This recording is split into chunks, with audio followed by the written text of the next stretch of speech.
Le portable de mon fiancé a retenti en plein échange de nos vœux, avec la sonnerie la plus suggestive et romantique qu'on puisse imaginer. J'étais là, debout devant l'autel, les larmes aux yeux, submergée par le bonheur face à l'homme qui me faisait me sentir unique comme jamais auparavant. Il venait de commencer ses vœux, splendide, me décrivant comme le soleil de son univers et sa notification préférée. Et c'est pile à ce moment, alors qu'il prononçait ces mots, que son téléphone s'est mis à sonner. Mais pas n'importe quelle sonnerie. C'était Pony, de Genuine, cette chanson incroyablement sensuelle. Le rythme envahissait l'église, tout le monde s'est retourné dans notre direction. Norman a blêmi, on aurait dit qu'il avait vu un fantôme, et a fouillé frénétiquement dans sa veste. La musique montait, encore, et la voix des enceintes beuglait. Je ne suis qu'un célibataire à la recherche d'une partenaire. Je n'ai jamais compris comment cette chanson pouvait hurler aussi fort dans une église. Il a finalement mis la main sur son téléphone et l'a aussitôt coupé. Moi, je suis restée figée dans ma robe blanche, le bouquet serré, sans réaction. « C'était qui ?» j'ai demandé.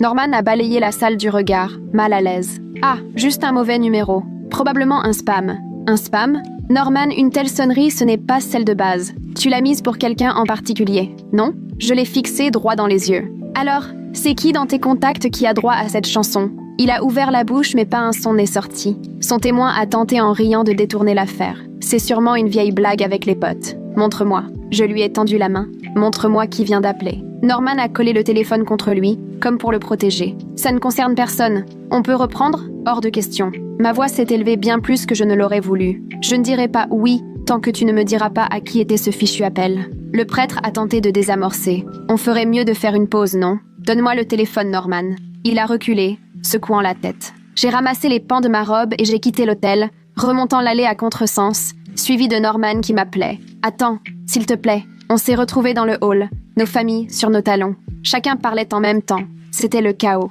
Je me suis retournée vers Norman. « Ne me dis pas, c'est une autre femme ? Tu me trompes ? Non, je t'assure, ce n'est pas ça. Alors qui ? C'est là que la mère de Norman, Gerline, a traversé la foule d'un pas décisif. C'est sa cousine Rebecca. Elle n'a pas pu venir, elle est à l'étranger. Silence de mort. J'ai planté mon regard dans celui de Gerline. Tu veux vraiment me faire croire qu'il a mis cette chanson pour sa cousine ? Elle a commencé à bafouiller, visiblement gênée. Ils se font des blagues, tu comprends ? C'est dégoûtant. Et tu sais parfaitement que ce n'est pas la vérité. Mon père s'est avancé. Allez, Norman, parle franchement. Norman a regardé sa mère puis moi, complètement paumée. Je ne peux pas maintenant. Ma mère s'est effondrée en larmes. Tu as trompé ma fille ? Son père, grave, a posé une main sur son épaule. Norman, qu'est-ce que tu as fait ? J'ai retiré mon voile et l'ai jeté au sol. Tant que tu ne me dis pas la vérité, c'est non.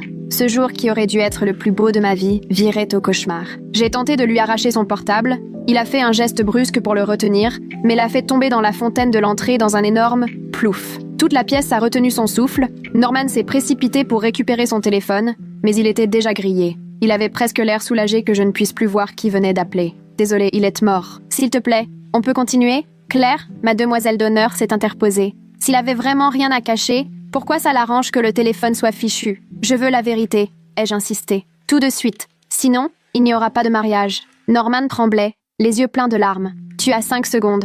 Je ne peux pas. 1, 2, 3, 4. Bon, d'accord. Ça a lâché. La salle entière s'est figée. Norman a inspiré avec peine. Elle s'appelle Vanessa. J'ai senti mon cœur s'arrêter net. Vanessa, c'est qui ? Une femme de mon passé. C'est censé vouloir dire quoi ? Sa mère s'est mise à sangloter. Vanessa est la mère de mon enfant. J'ai mis quelques secondes à réaliser. Quoi ? J'ai un fils. Il a 4 ans. Je ne t'en avais jamais parlé. Le tumulte a explosé dans le hall. Ma famille, hors d'elle, hurlait dans tous les sens. Je suffoquais. Tu as un enfant ?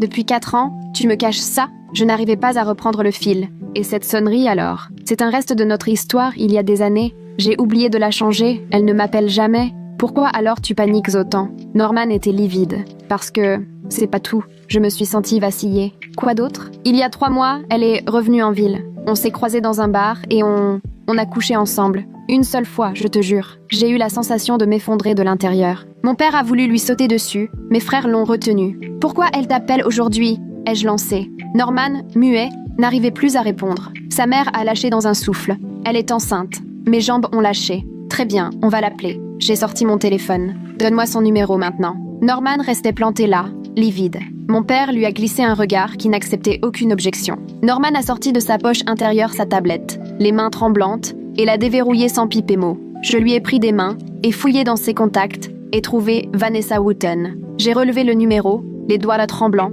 et composé, manquant de me tromper. Le silence s'est abattu sur le hall, entrecoupé des sanglots de Gerline. Tous les regards étaient rivés sur moi, haut-parleur enclenché. Une tonalité, une deuxième, et une voix de femme a répondu, fatiguée, perdue. Je n'ai pas attendu. Pourquoi appelles-tu mon fiancé le jour de notre mariage? Silence pesant, 3 secondes interminables. Votre quoi? La voix de Vanessa est montée d'un cran. Norman m'a dit que vous étiez séparés depuis 2 mois. Il a annoncé que c'était terminé et qu'il allait emménager chez moi la semaine prochaine pour s'occuper de notre fils et du bébé à venir. Dans le hall, c'était l'explosion. Ma mère a poussé un cri perçant. Le père de Norman s'est mis à gueuler et mes frères devaient toujours retenir mon père, prêts à l'empêcher de faire un scandale. Gerline s'est effondrée sur une chaise, la tête dans les mains.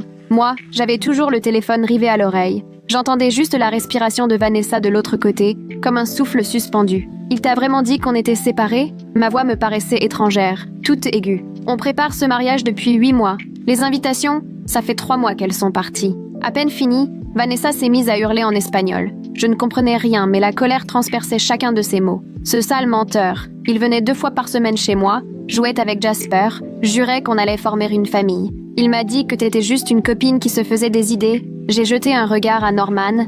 Il reculait vers la sortie comme quelqu'un prêt à prendre la fuite. Et là, la question s'est imposée. Plus à lui qu'à Vanessa finalement. Combien d'autres mensonges? Qu'est-ce qu'il t'a encore raconté qui était faux? Norman a ouvert la bouche, incapable de sortir le moindre mot, juste un bruit étranglé. Je peux arranger ça, a-t-il fini par sortir d'une voix étouffée. Laisse-moi 5 minutes pour tout expliquer en privé. Tu comprendras. Claire m'a serré le bras si fort que j'en ai eu mal. On y va, a-t-elle lancé pour que tout le monde entende. Tu ne lui dois plus 1 minute. Elle m'a pris le téléphone des mains et a raccroché, puis elle m'a attrapé et nous a entraînés vers la sortie. Ma mère a accouru pour me prendre l'autre bras. Savannah est apparue avec mon sac à main que j'avais laissé près de l'hôtel. Mon père braillait toujours sur Norman. Mes frères le poussaient aussi vers la porte. Norman a tenté de nous suivre, répétant mon prénom en boucle. Mais son père l'a retenu par l'épaule pour l'empêcher d'avancer. Gerline sanglotait toujours assise. Elle bafouillait qu'il n'aurait jamais dû se passer tout ça, que Norman avait promis de régler les problèmes avant le mariage. Nous avons déboulé sur le parking,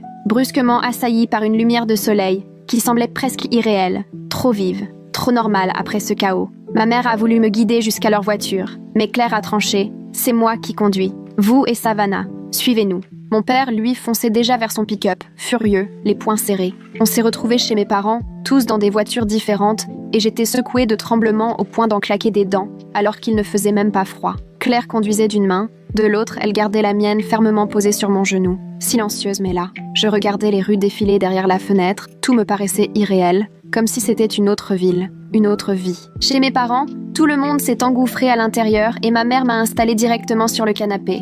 Là, j'ai craqué complètement, m'effondrant en sanglots à ne plus pouvoir respirer. Ma mère me serrait contre elle. Ma robe de mariée se couvrait de larmes et de maquillage. Le tissu blanc devenait gris, tacheté. Savannah était allée faire du thé et l'avait posé sur la table basse, mais personne n'en a touché une goutte. Mon père tournait en rond, téléphone greffé à l'oreille, prévenant la famille qu'il n'y aurait pas de mariage. Je l'entendais s'efforcer de maîtriser sa voix, mais c'était peine perdue. Claire s'est assise près de moi et a ouvert son application Notes. Salle de réception, a-t-elle énuméré doucement. Traiteur, photographe, lune de miel, fleuriste, DJ, faut tout annuler. Mon téléphone s'est mis à vibrer dans mon sac. J'ai regardé le nom de Norman s'afficher. Encore, encore et encore. Je le laissais s'illuminer sans répondre, jusqu'à ce que Claire me l'arrache des mains pour couper la sonnerie. Tu n'as pas apporté ça maintenant, m'a-t-elle soufflé. À force de pleurer, j'ai fini vidée, comme creusée de l'intérieur. Ma mère est revenue avec un verre d'eau et a insisté pour que je boive, même si je n'en avais pas envie. Savannah s'est assise au sol, près de moi,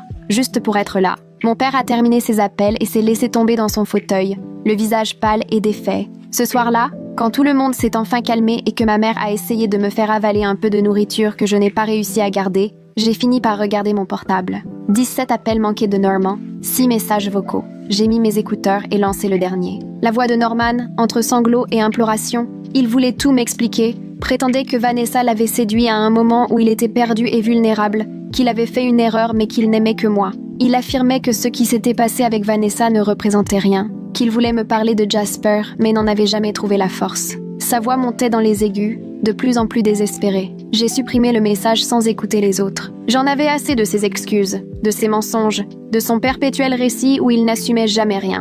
Le lendemain matin, je me suis réveillée dans ma vieille chambre et pendant 3 secondes, j'ai oublié ce qui s'était passé. Puis tout m'est revenu d'un coup. et j'ai eu la nausée. J'avais encore mon fond de robe, incapable la veille d'affronter la tâche d'ôter correctement ma robe de mariée. Ma mère m'a aidée à la retirer et l'a suspendue dans le placard, loin de ma vue. Savannah dormait sur un matelas à même le sol, ses cheveux éparpillés sur l'oreiller qu'elle avait chippé dans la chambre d'amis. Elle avait absolument refusé de me laisser seule, malgré mes protestations. À 9h, la sonnette a retenti. J'ai reconnu la voix de Claire. Elle est à monter, café à la main et sac de bagels, toujours en robe de demoiselle d'honneur car elle avait aussi dormi chez mes parents. « J'ai pris ma semaine », a-t-elle annoncé en posant le café sur la commode. « On va s'occuper de tout, à commencer par aller récupérer tes affaires dans l'appartement que tu partages avec Norman. » Mon père est apparu dans l'embrasure de la porte. « Je viens aussi », a-t-il laissé tomber d'un ton ferme. « Hors de question que tu y retournes seule. » L'idée de me replonger dans l'univers de Norman me tordait l'estomac, mais Claire avait raison. Il fallait que je récupère mes affaires, mes vêtements, mon ordinateur, tout avant que ça ne devienne encore plus compliqué. On a pris la voiture de Claire, car je tremblais toujours trop pour conduire. Mon père nous suivait avec son pick-up, la benne vide prête à transporter ce qu'il faudrait. Le trajet a duré une vingtaine de minutes, et personne ou presque n'a prononcé un mot. Claire me lançait de temps à autre un regard inquiet, redoutant que je m'effondre.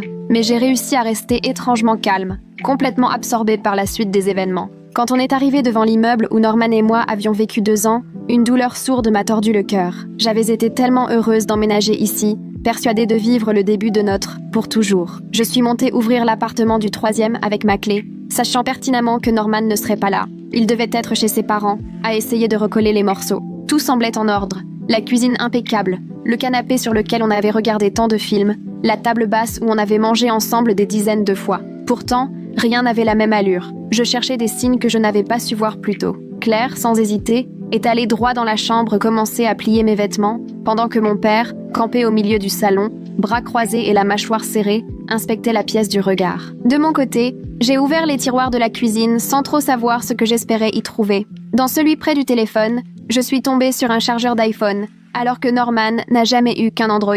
Je l'avais déjà remarqué sans jamais y prêter attention, mais cette fois, la vérité m'a sauté aux yeux. C'était sûrement à Vanessa, quand elle passait ici. Mes mains se sont remises à trembler. J'ai filé vers le bureau où on rangeait tous nos papiers, et j'ai sorti nos relevés bancaires des 6 derniers mois. En les feuilletant, j'ai vu des paiements dans des restos que je ne connaissais pas, un séjour à l'hôtel en mars, alors que Norman m'avait assuré qu'il était parti en séminaire, des achats dans un magasin de jouets. Mon père s'est approché pour jeter un œil au papier que je tenais. Il n'a rien dit, mais son visage est peu à peu devenu cramoisi. J'ai fourré tous les relevés dans mon sac, puis Claire nous a appelés depuis la chambre. On l'a rejointe. Elle s'était installée devant le placard de Norman, tenant un carton rempli de cartes de vœux, une bonne vingtaine. J'ai pioché la première, sur laquelle un dinosaure avait été dessiné au crayon de couleur. À l'intérieur, dans une écriture d'enfant encadrée par celle d'un adulte, on lisait « Joyeux anniversaire, papa, je t'aime, Jasper ». La date remontait à 2 ans. J'en ai ouvert une autre, « Bonne fête des pères, papa », décorée d'un dessin de 2 petits bonshommes se tenant la main.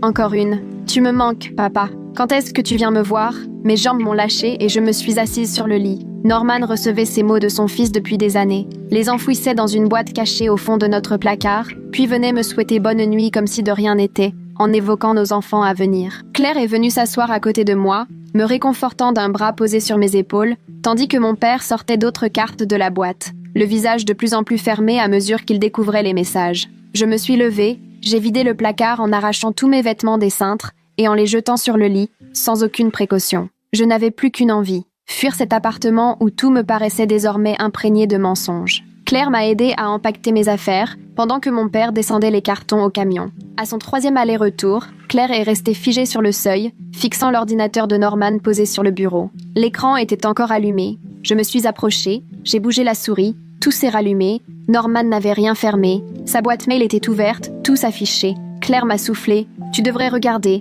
avant qu'il n'ait le temps d'effacer quoi que ce soit. Elle avait raison. Je me suis assise et j'ai commencé à parcourir ses mails. Il y en avait des dizaines venant de Vanessa, certains datant de plusieurs mois. J'ai ouvert le plus récent, posté 3 semaines plus tôt. Elle y parlait de la remise des diplômes de maternelle de leur fils, se demandant si Norman serait présent. Vanessa expliquait que Jasper ne cessait de demander si papa viendrait le voir ce jour-là. Norman répondait qu'il ferait son possible, mais qu'il était submergé par les préparatifs du mariage. Les préparatifs du mariage, j'ai eu la nausée. J'ai poursuivi, ouvrant mail après mail. Rendez-vous médicaux pour Jasper, rappel sur des pensions alimentaires en retard, message où Vanessa suppliait Norman de me dire enfin la vérité. L'un d'eux, datant d'il y a 2 mois, m'a littéralement coupé le souffle. Vanessa lui demandait s'il était réellement sûr de son plan. Sa réponse tenait en 3 longs paragraphes. Il expliquait que le mariage était inévitable pour ne pas bouleverser ses parents qui avaient déjà payé une bonne partie des frais, que sa mère ne lui pardonnerait jamais s'il jetait l'opprobre sur la famille. Il promettait qu'après la lune de miel, il m'avouerait la vérité, demanderait vite le divorce et emménagerait avec elle et Jasper avant la fin de l'été. Cette fois, il formerait enfin une vraie famille. Il reconnaissait que m'épouser n'était pour lui qu'une formalité à traverser. J'ai relu ce message 3 fois, sombrant un peu plus à chaque ligne. Claire lisait par-dessus mon épaule. Je l'entendais à peine retenir sa respiration. Mon père est remonté et nous a surprises devant l'ordinateur. Lui aussi a lu le mail, puis il s'est éclipsé dans la cuisine. Un coup sec a retenti, il venait d'asséner un grand coup dans la porte du placard. Le bruit a résonné dans tout l'appartement. Mes mains tremblèrent de plus en plus fort, mais je continuais à cliquer, ouvrant mail sur mail. Il y en avait tant. Depuis des mois, Norman et Vanessa échangeaient sans relâche. Elle lui avait envoyé des échographies du bébé à venir. Il avait répondu avec des petits cœurs. Ils se projetaient dans un futur ensemble, parlaient d'acheter un appartement plus grand, de prénoms pour l'enfant. Et pendant tout ce temps, Norman rentrait à la maison chaque soir pour discuter avec moi de nos projets de lune de miel. C'est alors que Claire a sorti une clé USB de son sac. « Transfère-les tous », m'a-t-elle dit. « But, et laisse-moi faire une copie. » J'ai créé un dossier, transféré chaque mail un à un, puis tout envoyé sur ma propre adresse avant de copier le dossier sur la clé USB de Claire. Mon père, de son côté, avait déniché l'imprimante et avait commencé à lancer les impressions des messages les plus accablants, ceux qui révélaient le vrai plan de Norman, sans la moindre ambiguïté. La machine crachait les pages, empilant les preuves les unes après les autres. J'ai continué à fouiller dans l'ordinateur portable et là, je suis tombée sur la sauvegarde de ces SMS. Des mois d'échanges avec Vanessa, mot pour mot les mêmes discussions que par mail. Des messages tendres, intimes, des conversations sur leur fils et leur quotidien, tous envoyés pendant qu'il était assis à côté de moi sur notre canapé. J'ai aussi retrouvé des photos, des images de Jasper au parc, à son anniversaire, en train de jouer dans un jardin inconnu, des clichés de sa vie parallèle, soigneusement rangés dans des fichiers numériques dont j'ignorais l'existence. Une fois toutes mes affaires emballées et les mails importants imprimés, on est parti. Je n'ai laissé aucun mot, pas même éteint l'ordinateur. Je voulais que Norman réalise que j'avais tout découvert. On a mis les derniers cartons dans le camion de mon père et on a pris la route vers la maison de mes parents. Il était presque midi, mais j'avais l'impression de ne pas avoir dormi depuis des jours. Savannah nous attendait dans la cuisine avec des sandwichs dont personne ne voulait et du café qui refroidissait. J'ai étalé tous les mails sur la table de la salle à manger. Savannah s'est approchée et en les lisant, ses yeux se sont arrondis de stupeur. On y a passé l'heure suivante à tout trier, remettre dans l'ordre, établir une chronologie. Savannah tapait sur son clavier, relevant chaque mensonge dans un document. L'histoire avec Vanessa ne remontait pas à 3 mois comme Norman l'affirmait. En réalité, ils couchaient ensemble de façon intermittente depuis le début de mes 4 années avec Norman. Il y avait eu des interruptions, mais ils reprenaient toujours contact. La pause la plus longue ayant duré 8 mois, pile au moment où il m'avait demandé en mariage. 3 mois après, c'était reparti. Ma mère est entrée, a compris immédiatement, et s'est installée près de nous pour lire, livide. Quand elle a fini, elle s'est levée et est allée passer un coup de fil. Je l'ai entendue, dans la cuisine, expliquer à la coordinatrice de la salle qu'on devait tout annuler. 15 minutes plus tard, elle est revenue s'asseoir à côté de moi. « Ils vont rembourser presque tout l'acompte », m'a-t-elle dit. La coordinatrice a été très gentille. Apparemment, ça arrive plus souvent qu'on ne le croit. J'ai ressenti un mince soulagement. Au moins un problème de moins à gérer. Le soir, la sonnette a retenti. Mon père a ouvert, et j'ai tout de suite reconnu la voix de Norman dans l'entrée. Je me suis approchée de la fenêtre du salon d'où l'on voyait la porte. Norman était sur le perron, essayant d'entrer. Mon père lui barrait l'accès, le bras en travers de la porte, sa voix ferme et sèche. Norman a tenté d'avancer. Mon père lui a posé une main sur la poitrine pour lui bloquer le passage. Il a prononcé quelques mots qui ont fait reculer Norman. Il pleurait, la figure déformée par la tristesse. Mon père lui a montré l'allée du doigt. Norman est resté figé 1 minute, puis il a tourné les talons. Une fois la porte verrouillée, mon père s'est tourné vers moi. Désormais, il ne passera plus que par les avocats, a-t-il lâché. Il n'est plus le bienvenu ici. 1 heure après, le téléphone de ma mère s'est mis à sonner. C'était Gerlaine, qu'elle m'a montré à l'écran. Ma mère a décroché, mettant le haut-parleur. La voix de Gerlaine, étranglée par les sanglots, était difficilement intelligible. Elle répétait qu'elle était désolée, qu'elle avait dit à Norman de tout me révéler avant le mariage, qu'elle avait insisté, mais qu'il avait toujours juré qu'il s'en occuperait. Elle répétait qu'elle n'aurait jamais voulu que cela finisse ainsi. J'ai tenu 30 secondes à l'écouter sangloter, puis j'ai regardé ma mère et dit « Raccroche ». Ma mère a mis fin à l'appel. Gerline a rappelé 2 fois, mais ma mère n'a plus décroché. Le lendemain, Claire est revenue, son ordinateur sous le bras. On s'est installé à la table de la salle à manger pour regarder ensemble le compte commun que je partageais avec Norman. Ça faisait 2 ans que j'y versais de l'argent chaque mois pour le mariage, pour notre avenir. Norman y avait bien sûr accès lui aussi. Claire a ouvert l'historique des transactions et on a tout passé en revue, mois par mois. En janvier, un virement de 1 500 € à Vanessa. En février, encore 1 000. En mars, 2 000. Ça revenait presque tous les mois, parfois plusieurs fois par mois. De l'argent que j'avais imaginé dépenser pour notre vie à 2 et pour notre voyage de noces servait en fait à entretenir l'autre famille de Norman. Claire a sorti sa calculette. Rien que sur la dernière année, il avait transféré plus de 18 000 € depuis notre compte à Vanessa. J'en ai eu la nausée. Cette somme, c'était pour la Grèce ou l'apport de notre maison. À la place, Norman l'avait utilisée pour financer une vie dont j'étais exclue. Je fixais le chiffre inscrit sur le papier. 18 000 €. Mes mains tremblaient. C'était censé être notre rêve, pas celui de quelqu'un d'autre. Tous ces efforts pour économiser, ces déjeuners sur le pouce, tous ces vêtements que je n'ai pas achetés. Pendant que je préparais notre mariage, il transférait l'argent ailleurs. Claire a posé sa main sur mon épaule, mais j'en ai à peine conscience. La trahison était tangible, noir sur blanc, transaction après transaction. La preuve qu'il pillait notre avenir pour en bâtir un autre, sans moi. J'ai refait les comptes dans ma tête, espérant avoir fait erreur, mais non. Au moins 15 000 € envolés sur un an,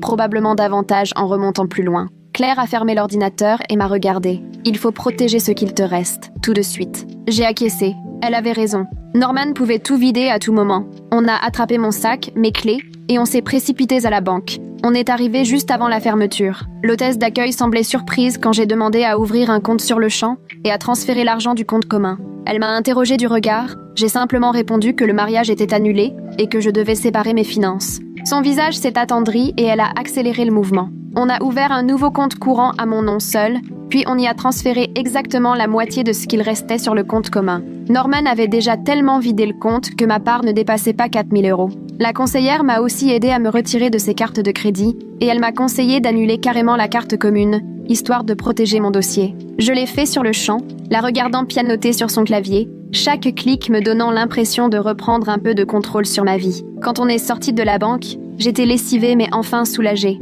Au moins, Norman ne pourrait plus me ponctionner. De retour chez mes parents, Savannah était installée à la table de la cuisine, l'ordinateur ouvert devant elle et son cahier couvert de notes. Elle a levé les yeux en nous voyant entrer. J'ai trouvé 3 avocates spécialisées en droit de la famille qui proposent une première consultation gratuite. J'ai déjà pris les rendez-vous pour toi, demain à 10 h, jeudi à 14 et vendredi à 11. Je l'ai regardée, éberluée. Ma petite sœur, qui d'habitude oublie toujours de répondre à mes messages, venait de m'organiser toute la semaine. Voyant ma tête, elle a haussé les épaules. T'as déjà assez à gérer, laisse-moi la paperasse et les coups de fil. Je l'ai serrée contre moi et elle m'a rendu mon étreinte, de bon cœur. Pour la première fois depuis la catastrophe du mariage, j'ai eu le sentiment que je pouvais peut-être m'en sortir. Les jours suivants se sont enchaînés dans une sorte de brume. J'ai rencontré les 3 avocates et retenu celle qui m'a paru la plus franche sur ce que je pourrais vraiment espérer récupérer. Elle m'a expliqué que l'argent que Norman avait pris sur le compte commun serait difficile à retrouver, puisqu'il en était propriétaire aussi,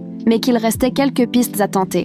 Elle a ajouté que toutes les dépenses de mariage réglées par moi ou par ma famille pourraient potentiellement être remboursées via une action en justice. Mon père a proposé spontanément de couvrir les honoraires, déterminé à ce que Norman rende des comptes. Je suis restée chez mes parents, ignorant les appels et les messages de Norman qui allaient de la supplication à la colère, en passant par les reproches. Au 15e message, j'ai fini par bloquer son numéro. 4 jours après le fiasco du mariage, un appel d'un numéro inconnu a retenti sur mon portable. J'ai presque raccroché, mais quelque chose m'a poussée à répondre. « Allô ?» Une voix de femme, douce et lasse, a répondu. « C'est bien la femme qui devait épouser Norman ?»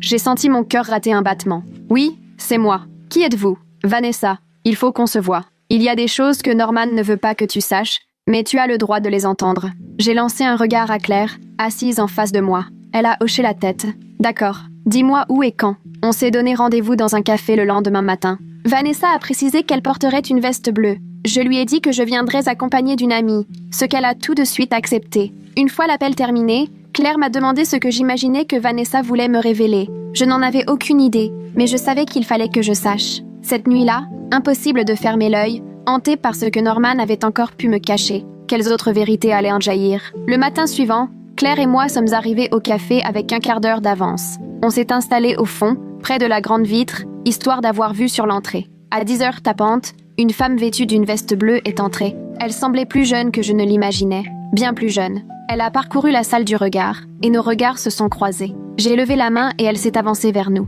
Vanessa avait l'air épuisée, le teint pâle, des cernes marquées sous les yeux, et son ventre arrondi sous sa veste trahissait clairement qu'elle attendait un enfant. Elle s'est assise face à nous, et sans attendre à lâcher, « Je suis vraiment désolée. Je ne savais pas. Je te jure que je ne savais rien. J'aurais voulu lui en vouloir, mais elle avait l'air tellement malheureuse que je n'y arrivais pas. Tu ne savais pas quoi? Que vous étiez vraiment ensemble. Norman m'avait dit que vous aviez rompu il y a 2 mois. Pour lui, vous étiez juste des amis qui aviez tenté de sortir ensemble, sans succès. Il disait qu'il était libre, prêt à vivre avec moi et notre famille. » Claire a eu un petit grognement écœuré. Vanessa a poursuivi. « Je sais ce que ça donne. Je comprends que tu penses que je mens, mais je peux tout te prouver. » Elle a sorti son téléphone et a commencé à faire défiler l'écran avant de me le montrer. Des textos, des centaines, tous de Norman.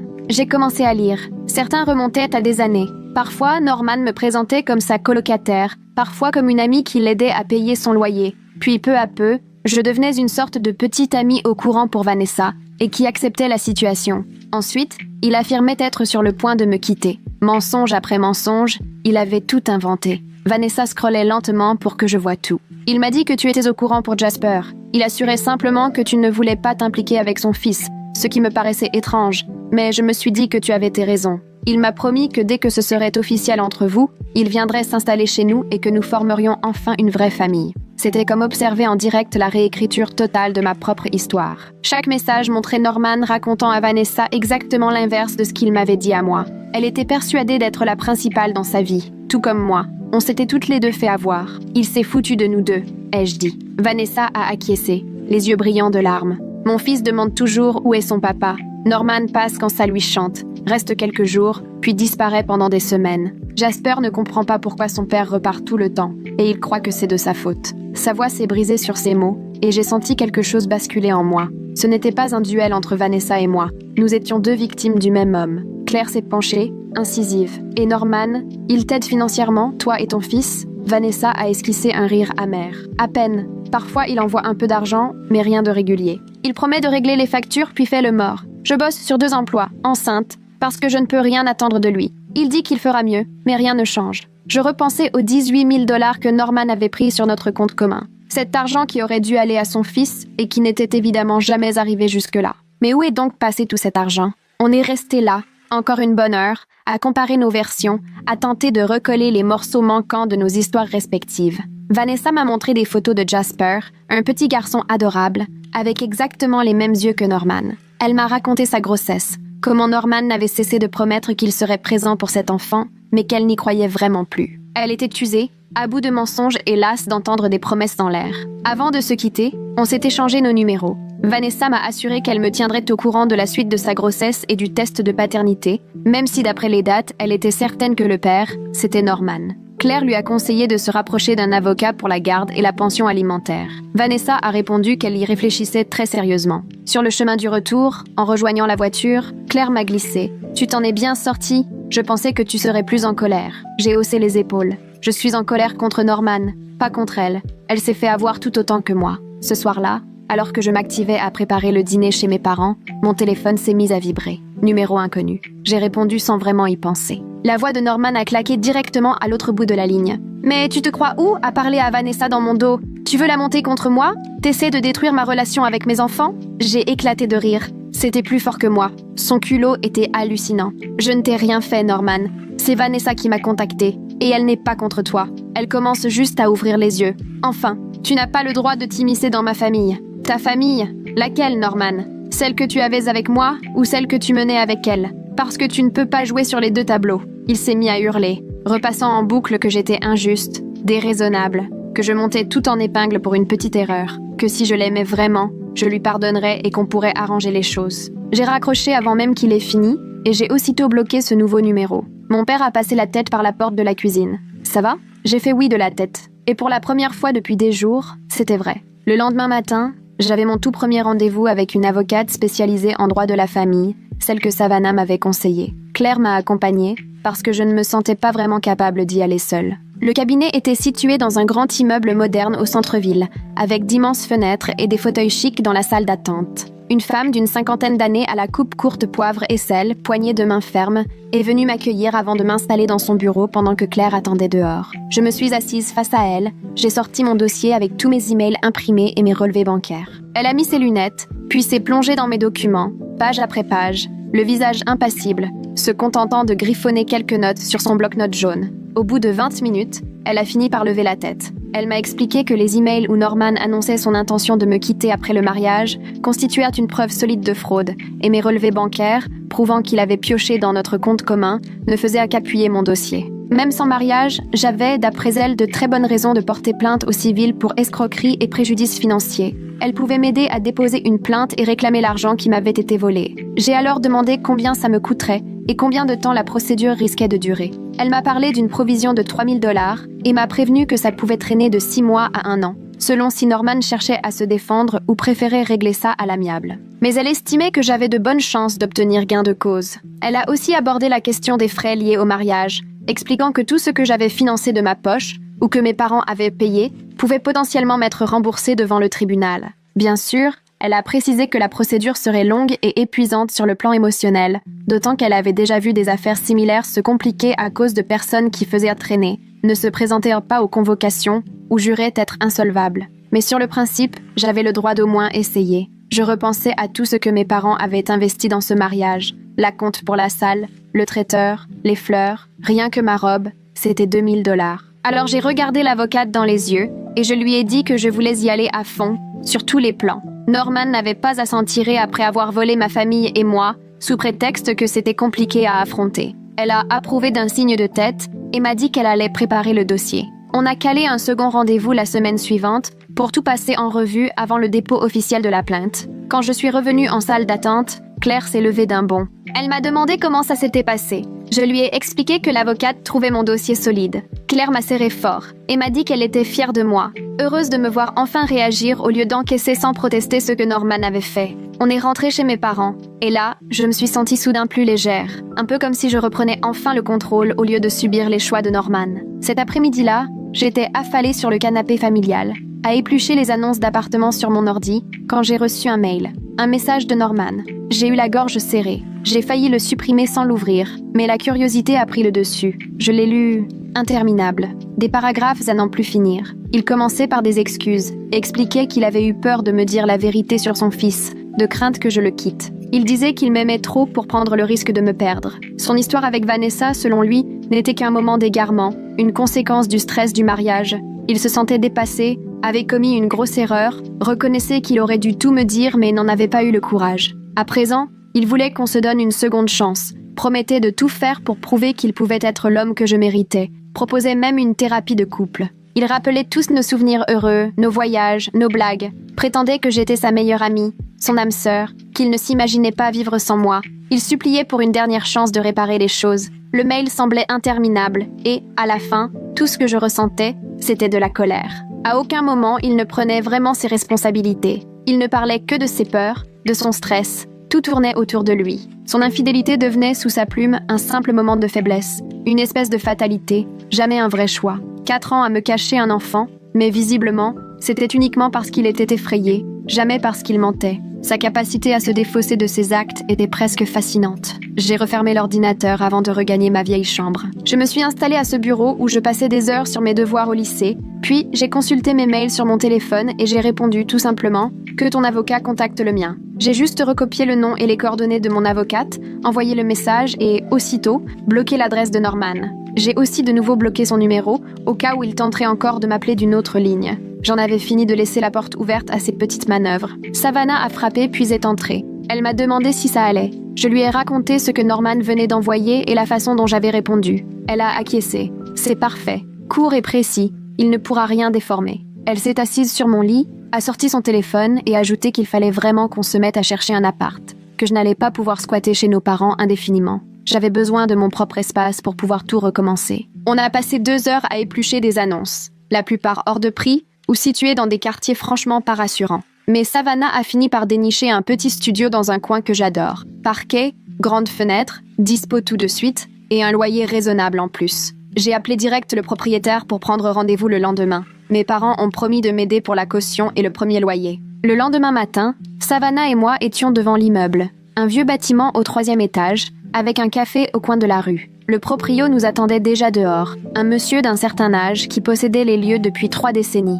Il nous a fait monter par l'escalier, a ouvert la porte. L'appartement était petit mais hyper lumineux, avec une cuisine équipée de placards blancs, un plan de travail noir, la chambre assez grande pour un lit double et une commode, la salle de bain minuscule mais nickel. J'ai pris le temps de faire le tour, de toucher les murs, de jeter un œil à la vue. Je pouvais vraiment m'y sentir chez moi. Un endroit à moi, sans la moindre trace de Norman, sans mensonge, sans souvenir à supporter. Savannah m'a regardée. « Tu en penses quoi ?» J'ai annoncé au propriétaire que je le prenais et j'ai rempli le dossier sur place. Il m'a dit qu'il vérifierait tout ça et qu'il me tiendrait au courant dans la journée. De retour à la maison, pour la première fois depuis des semaines, je me suis sentie pleine d'enthousiasme. Le soir même, il m'a rappelé, mon dossier était accepté, je pouvais emménager le samedi suivant. À table, mes parents ont célébré la nouvelle avec moi. Mon père a dit « Je suis fière de toi, la façon dont tu prends les choses en main. » 3 jours plus tard, Claire et Savannah sont arrivées avec un camion prêté pour m'aider au déménagement. Je n'avais pas grand-chose, la plupart des meubles restant à Norman, mais Claire m'a apporté des assiettes, des serviettes, Savannah une cafetière d'occasion et quelques casseroles, mes parents leur vieille télé. On a fait des allers-retours dans les escaliers, les bras chargés de cartons et de sacs, et le soir, l'appartement débordait de meubles dépareillés et d'ustensiles trouvés à droite à gauche. Mais c'était chez moi. On a commandé des pizzas, mangé par terre faute de table, et Claire a levé son gobelet de soda en lançant « À de nouveaux départs » et à tous les menteurs qu'on laisse derrière nous. On a trinqué tous ensemble. Une fois tout le monde parti, j'ai flâné dans mon nouvel appartement vide. J'avais 32 ans et je repartais de zéro, mais à mes conditions cette fois, sans plus aucun mensonge de Norman dans chaque pièce. Rien que ça, c'était déjà une victoire, même si j'avais un peu la trouille. J'ai fait mon lit avec des draps tout neufs et je me suis endormie pour la première fois dans mon chez-moi. 2 jours plus tard, vers 7 heures du soir, quelqu'un a frappé à la porte. J'ai regardé dans le Judas et reconnu Gerline sur le palier. J'ai hésité à ouvrir, mais la curiosité a fini par l'emporter. Gerline avait mauvaise mine, les cheveux en bataille, des cernes et pas de maquillage. Elle m'a demandé si elle pouvait entrer, et je me suis écartée pour la laisser passer dans le petit salon encore encombré de cartons. Elle a jeté un coup d'œil à mes quelques meubles, s'est tournée vers moi et s'est excusée. Pas une excuse polie façon église, mais une vraie excuse. Elle a avoué qu'elle aurait dû forcer Norman à m'avouer la vérité sur son fils des années plus tôt. Elle savait au fond d'elle que garder ce secret était mal, mais la honte d'avoir un enfant hors mariage l'avait poussée à vouloir cacher l'existence de ce petit garçon. Finalement, elle voyait aujourd'hui à quel point ce choix avait tout abîmé. Je suis restée devant elle, bras croisés, silencieuse. Elle a continué, m'expliquant qu'avec le père de Norman, il n'avait rien su de la liaison récente avec Vanessa, ni de la grossesse avant le mariage. Il connaissait l'existence du fils de 4 ans, mais ignorait que Norman voyait toujours Vanessa. Lorsqu'ils ont tout découvert à l'église, ils ont été abasourdis, et depuis, elle était en conflit avec Norman à cause de ses décisions. Son honnêteté n'effaçait rien, mais c'était déjà plus que tout ce que Norman m'avait donné. J'ai fini par lui demander ce qu'elle voulait. Gerline a sorti un carnet de chèques de son sac. Elle voulait me rembourser une partie de l'argent que Norman avait pris dans nos comptes communs. Elle avait accès à son fonds en fiducie et pouvait m'aider directement. Elle a rédigé un chèque de 8 000 € et me l'a tendu. Je l'ai regardé, un peu interdite, puis j'ai répondu qu'il fallait d'abord que j'en parle à mon avocate. Elle a hoché la tête, posé le chèque sur le plan de travail et s'est éclipsée sans un mot de plus. J'ai pris le chèque, regardé la somme. Ce n'était pas tout ce que Norman m'avait pris, mais c'était déjà ça. Et je l'ai rangé dans un tiroir avant d'envoyer un message à mon avocate pour tout lui expliquer. 2 semaines après ce mariage avorté, j'ai reçu un texto d'un numéro inconnu. C'était le témoin de Norman, Axel, qui me demandait s'il pouvait me parler. J'ai hésité à le bloquer, mais finalement j'ai choisi de lui laisser la parole. 10 minutes plus tard, il m'appelait, s'excusant de ne pas m'avoir averti des secrets de Norman. Il m'a expliqué qu'il était au courant pour le fils de 4 ans, mais absolument pas pour la liaison continue avec Vanessa. Norman m'avait confié il y a des années qu'il avait un enfant, mais il avait juré m'en avoir parlé et assuré que ça ne posait aucun problème pour moi. Axel l'avait cru. Après tout, pourquoi Norman aurait-il menti sur un sujet pareil ? Aujourd'hui pourtant, il réalise que Norman a menti à tout le monde surtout. Axel s'en voulait un peu de ne pas m'avoir posé plus de questions ou de ne pas m'avoir contacté pour m'assurer que je le savais vraiment. Depuis la catastrophe du mariage, de nombreux amis de Norman prenaient leur distance. Ils étaient profondément dégoûtés par la manière dont il avait géré toute cette histoire. On racontait que Norman perdait complètement pied, qu'il séchait le boulot et buvait beaucoup. Axel, lui, m'a dit que ce n'était pas à moi de gérer ses problèmes. Je l'ai remercié de son appel avant de raccrocher. Sa conversation m'a hantée toute la journée. Les proches de Norman s'éloignaient, alors qu'ils étaient encore au dîner de répétition du mariage, en train de vanter son merveilleux caractère. Désormais,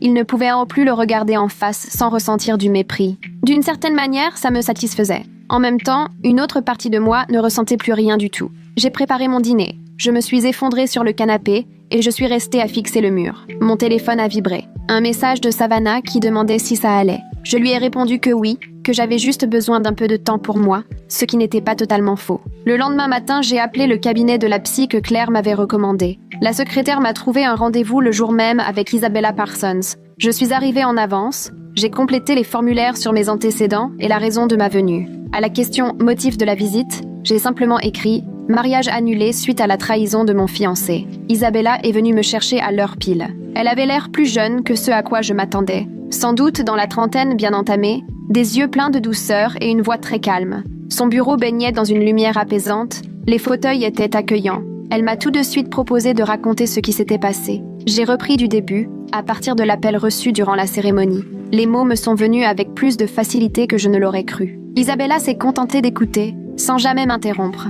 Quand j'ai eu fini, elle m'a demandé comment je dormais, si j'arrivais à manger. J'ai avoué que c'était un désastre. Elle m'a expliqué que c'était tout à fait normal après une trahison de cette ampleur. On a parlé pendant le reste de la séance de ce que signifiait vraiment vivre un traumatisme de ce type. Ce n'est pas juste de la tristesse ou de la colère, c'est tout votre univers qui s'écroule en un instant. Tout ce que je croyais savoir sur Norman et nous deux était une illusion. Mon cerveau essayait de composer avec tout ça, en même temps que je faisais le deuil du futur auquel je tenais tant. Elle a aussi voulu savoir ce que je ressentais par rapport à Vanessa et Jasper. Je lui ai dit que j'éprouvais pour eux une étrange forme d'empathie, parce qu'eux non plus n'avaient rien demandé à tout ça. Isabella m'a dit que c'était une vraie preuve de maturité émotionnelle, car tout le monde n'arrive pas à séparer sa colère de l'innocence de ceux qui subissent les dégâts collatéraux. Quand je suis partie, je me sentais un peu moins en train de couler. J'ai pris rendez-vous pour la semaine suivante. 2 jours plus tard, un message de Vanessa a retenti sur mon téléphone. Norman avait encore une fois raté la visite prévue avec Jasper, et leur fils avait passé 1 heure à pleurer en demandant pourquoi son père ne l'aimait plus. Elle n'en pouvait plus de devoir couvrir les absences de Norman avec des excuses. Elle envisageait maintenant d'entamer une procédure officielle pour la garde et la pension alimentaire, au lieu de continuer cet accord à l'amiable. J'ai relu son message plusieurs fois,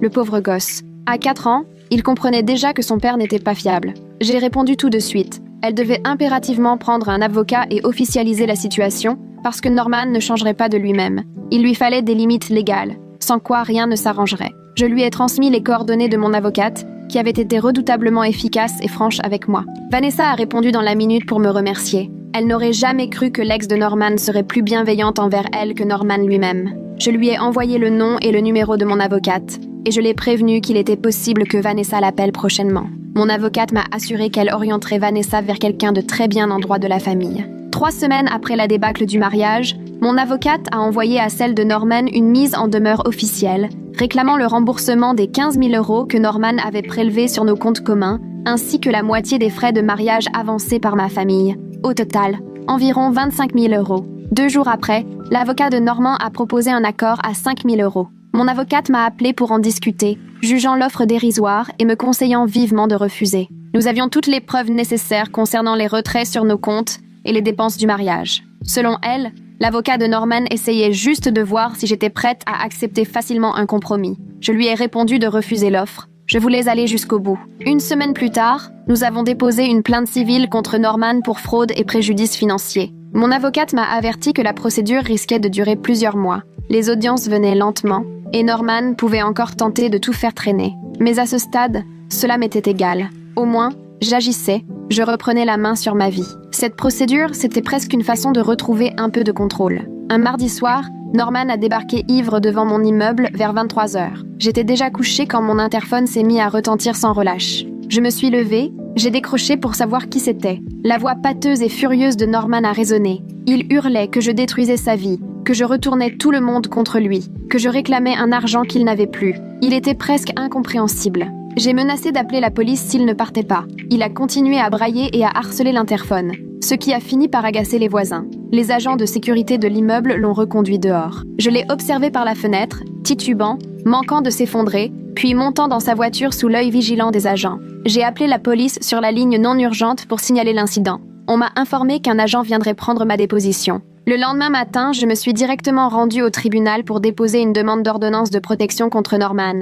J'avais sur mon téléphone l'enregistrement de ces menaces à l'interphone et le rapport de police rédigé la veille. J'ai rempli les formulaires en expliquant le harcèlement que je subissais de la part de Norman et la peur constante qui pesait sur moi. À l'accueil, l'agent m'a précisé qu'un juge examinerait mon dossier dans la journée. Le lendemain, la décision tombait déjà. L'ordonnance de protection était accordée. Le juge, après avoir étudié les preuves, a estimé que Norman présentait une réelle menace. Mon avocate m'a appelé pour m'annoncer la nouvelle. Au fond, c'est un atout de plus pour notre dossier civil, m'a-t-elle expliqué. Cela mettait en avant un comportement instable et agressif. Norman devait désormais rester à au moins 150 mètres de moi et il lui était strictement interdit de me contacter, que ce soit directement ou par l'intermédiaire de quelqu'un. En cas d'écart, il risquait des poursuites au pénal. Mon avocate a fait signifier l'ordonnance à Norman sur son lieu de travail. Savoir qu'il y aurait de vraies conséquences si jamais il tentait de revenir vers moi m'a vraiment soulagée. 5 semaines après le mariage, Vanessa m'envoie un message depuis l'hôpital. Je suis en train d'accoucher, c'est une petite fille. Norman était là, mais à ce qu'elle disait, il avait l'air plus préoccupé par son téléphone que par ce qui se passait. Vanessa semblait lassée de lui, à tous points de vue. Je l'ai félicitée et lui ai dit qu'elle était forte. Elle m'a répondu par un emoji cœur. 3 heures plus tard, elle m'envoie un autre message. La petite est née en pleine forme. Je l'ai appelée Scarlett. Elle avait joint une photo. Ce petit bébé, cheveux foncés, visage fripé. Je suis restée longtemps à contempler l'image. Cet enfant allait devoir grandir avec Norman comme père, apprendre à gérer toutes ses failles et ses promesses envolées. J'avais comme un pressentiment. Un jour, elle pleurerait en demandant pourquoi papa n'était pas venu, comme Jasper avant elle. J'ai ressenti une tristesse profonde pour elle. Pas de colère, pas d'amertume, juste cette peine de savoir qu'un nouvel enfant allait souffrir des failles de Norman. 2 jours après la naissance, mon téléphone vibre. Message de Gerline. Cyrus est passé à l'hôpital. Il a fini par dire à Norman qu'il avait honte de l'homme qu'il était devenu. Gerline ajoutait que Cyrus était dégoûté par tous ses mensonges et manipulations. J'ai relu son message 2 fois, sans trouver quoi répondre. C'était étrange de recevoir le récit de leurs conflits familiaux, alors que ça ne me concernait plus. Mais, je l'avoue, apprendre que même son propre père lui faisait des reproches ne m'a pas déplu. Le lendemain matin, j'avais rendez-vous avec Isabella comme d'habitude. Je me suis installée dans son bureau, épuisée de toutes ces semaines à ruminer. Elle m'a demandé ce que j'avais en tête. J'ai fini par lui confier que je me demandais en boucle si je n'avais pas loupé des signaux, si je n'avais pas été assez bien pour Norman. Isabella m'a tout de suite coupé. La trahison de Norman n'a rien à voir avec toi ou ta valeur. C'est une affaire de caractère, de ses propres choix, rien d'autre. Elle a ajouté qu'aucune preuve d'amour de ma part n'aurait pu compenser son besoin pathologique de mentir et de manipuler tout le monde. C'était dur à entendre, mais en même temps libérateur. J'avais beau me reprocher de ne pas avoir été différente, meilleure, Isabella m'a aidé à comprendre que j'inversais le problème. Ce sont ses choix à lui et sa personnalité qui ont mené à tout ça. Pas un manque de ma part. Je suis sortie de là plus légère que je ne l'aurais cru, pour la première fois depuis des semaines. Le dossier avançait plus vite que je ne l'aurais imaginé. Mon avocate m'a rappelé. L'avocate de Norman a pris contact. Ils proposent une médiation pour éviter d'aller au procès. Elle estimait notre dossier suffisamment solide pour obtenir la quasi-totalité de ce qu'on réclamait. Et la médiation serait bien plus rapide et moins chère. J'ai accepté. Je n'aspirais qu'à tourner la page. 6 semaines après la débâcle du mariage, je me suis rendue dans les bureaux de la médiation en centre-ville. Mon avocate m'a rejointe à l'accueil et on est montés ensemble. Norman était déjà là avec son avocate. Il avait mauvaise mine, plus maigre, le regard creux, visiblement à bout de nerfs. Son costume lui pendait sur le dos. En le voyant, je n'ai ressenti qu'un immense soulagement de ne plus avoir à m'en soucier. Nous nous sommes assis autour de la table, le médiateur entre nous. Norman tentait d'attraper mon regard, mais je me concentrais sur mon avocate. Le médiateur a expliqué le processus, puis l'avocate de Norman a pris la parole. Elle détaillait sa situation financière, documents à l'appui, entre le soutien de 2 ménages et les frais médicaux de Vanessa. Il était au pied du mur, incapable de me rembourser ce que je réclamais. Mon avocate est immédiatement intervenue. Norman s'est mis dans cette situation tout seul. Il doit quand même assumer l'argent pris sur nos comptes communs et les frais du mariage avancés par ma famille. Elle a présenté toutes nos preuves, montant précis à l'appui. Le médiateur s'est tourné vers Norman pour lui demander pourquoi il avait puisé dans le compte sans rien me dire. Norman a bredouillé qu'il voulait subvenir aux besoins de son fils, mais ne savait pas comment m'en parler. Mon avocate n'a pas lâché. Il avait depuis des années l'occasion de parler de son fils. Il a préféré mentir et se servir. Pendant 2 heures, le dialogue a ressemblé à un vrai match de ping-pong. D'un côté, l'avocate de Norman répétait qu'il ne pouvait pas payer. De l'autre, la mienne maintenait la pression et dressait la liste des montants dus. Finalement, le médiateur a proposé une pause pour réfléchir à d'éventuels compromis. Pendant l'interruption, mon avocate m'a soufflé qu'on pouvait pousser jusqu'au procès, mais que cela prendrait des mois et coûterait cher. Si on peut tout boucler aujourd'hui, ce serait préférable. À la reprise, l'avocate de Norman a proposé que Norman me rembourse 12 000 € sur 2 ans, ses parents complétant tout de suite avec un virement de 8 000 €. Ce n'était pas ce que j'espérais, mais c'était acceptable. Mon avocate m'a consulté du regard, j'ai acquiescé. Prête à en finir, j'ai signé l'accord sur place. Gerline a fait le virement des 8 000 € l'après-midi même, accompagné d'un message. « J'espère qu'un jour tu me pardonneras mon rôle dans les mensonges de Norman. » Je suis restée un moment à regarder ce message. Je n'étais pas prête à lui pardonner. Peut-être que je ne pourrais jamais. Mais je ne l'ai pas effacé. Je l'ai juste laissé là, puis j'ai refermé l'application bancaire. La semaine suivante, Vanessa m'a écrit pour m'annoncer qu'elle avait officiellement lancé une procédure pour obtenir la garde exclusive et demander une pension alimentaire. L'avocate de Norman essaie de faire croire qu'il ne peut pas vraiment aider financièrement à cause de ses dettes envers moi, m'a-t-elle confié. Visiblement, la juge n'a pas été très impressionnée par les ennuis que Norman s'est lui-même causés. Le tribunal lui a imposé de verser une pension conséquente pour les 2 enfants. Dans ses messages, Vanessa paraissait vraiment soulagée. Peut-être que cette fois, Norman va être forcé de grandir un peu et de prendre ses responsabilités. De mon côté, je commençais doucement à envisager l'idée de rencontrer quelqu'un, sans rien de sérieux, juste pour tester si je pouvais à nouveau accorder ma confiance après tout ce qui s'était passé. Claire m'a présenté à un ami de son mari. On est sortis dîner. Il était adorable, mais j'étais tendue du début à la fin, incapable de m'empêcher de me demander ce qu'il pouvait bien cacher, lui aussi. Isabella a essayé de me rassurer. C'est normal, tu sais, la guérison n'est jamais un long fleuve tranquille. Tu avances, même si tu ne t'en rends pas toujours compte. J'ai accepté 2 autres rendez-vous, mis en place par des amis. Le premier était interminable. Il n'a fait que parler de lui, sans jamais s'intéresser à moi. Le second était drôle, captivant. Mais je n'avais pas envie de plus qu'une simple discussion légère. 7 semaines après le fiasco du mariage, j'ai retrouvé Claire et Savannah pour un café dans notre endroit habituel du centre-ville. On s'est installés en terrasse, au soleil, à bavarder de tout et de rien, des petits soucis du quotidien comme des grandes affaires du monde. Savannah nous a sorti une anecdote sur une collègue qui avait envoyé par erreur un message destiné à son copain à tout le groupe de l'entreprise, déclenchant l'hilarité de Claire, tellement qu'elle en a renversé son latte en éclatant de rire. C'est là que je me suis rendu compte que, moi aussi, je riais, vraiment, pas juste pour paraître détendue ou donner le change, mais parce que je trouvais vraiment ça drôle, même si c'était parfaitement absurde et sans importance. On est resté là 2 bonnes heures à profiter de l'instant, à blagouser sans se soucier du reste. Le soir, de retour chez moi, j'ai constaté à quel point je me sentais différente d'il y a 6 semaines. Je ne ressassais plus Norman. Je ne tournais plus notre histoire en boucle dans ma tête. Par moments, je parvenais même à l'oublier complètement, même si ce n'était pas constant. J'avais enfin la sensation d'avancer, de vivre à nouveau et plus seulement de survivre. 8 semaines après l'écroulement de tout, j'ai vérifié mon compte bancaire et y ai trouvé le tout premier virement de Norman, la somme promise, comme convenu lors de l'accord. Je suis restée plusieurs minutes à fixer l'écran. Au fond, je croyais qu'il serait en retard, ou qu'il essaierait de raboter le montant. Ce même après-midi, Vanessa m'a écrit pour m'annoncer que l'audience venait d'avoir lieu et que Norman avait bien été condamné à verser une pension alimentaire conséquente pour ses enfants. Elle m'a dit qu'il s'était mis à bosser le week-end, un second job, et qu'il venait effectivement voir Jasper à chaque visite prévue. Je lui ai demandé comment elle s'en sortait avec le bébé, et elle m'a répondu « fatiguée ». Mais franchement, ça va mieux maintenant qu'on n'est plus dans le rouge.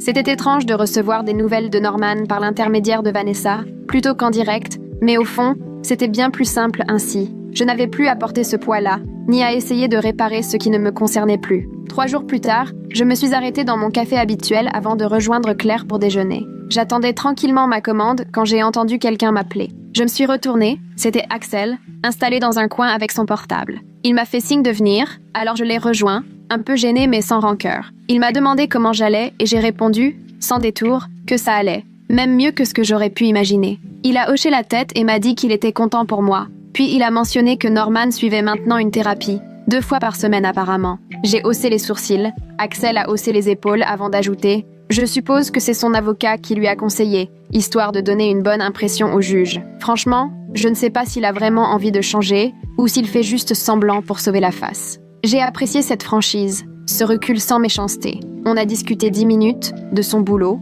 de mon nouvel appart, puis ma commande est arrivée. Il m'a dit « Si jamais tu as besoin de quelque chose, n'hésite pas à m'écrire. » Et contre toute attente, je l'ai cru. 2 mois après ce mariage avorté, mes parents m'ont invité à dîner. En arrivant, j'ai vu la voiture de Savannah déjà garée devant, et celle de ma tante et de mes oncles aussi. En passant la porte, j'ai compris qu'ils avaient transformé la soirée en petite fête improvisée pour marquer mon nouveau départ et fêter mon emménagement. Ma mère avait cuisiné mon plat préféré, Mon père ne cessait de remplir mon verre d'eau comme quand j'étais enfant. Après le repas, Savannah s'est levée et a pris la parole. « Je voulais porter un toast », a-t-elle lancé, avant de parler de sa fierté, de mon parcours, de comment j'avais traversé tout ça avec dignité et sans jamais laisser le chaos de Norman m'abîmer ou maigrir. Ma tante a versé des larmes de joie, mon père m'a serré l'épaule. Je me suis sentie portée, vraiment entourée. Et soudain, l'absence de Norman pesait bien moins lourd. J'avais mis tant d'énergie à construire quelque chose avec lui que j'en avais oublié la famille que j'avais déjà là, autour de moi.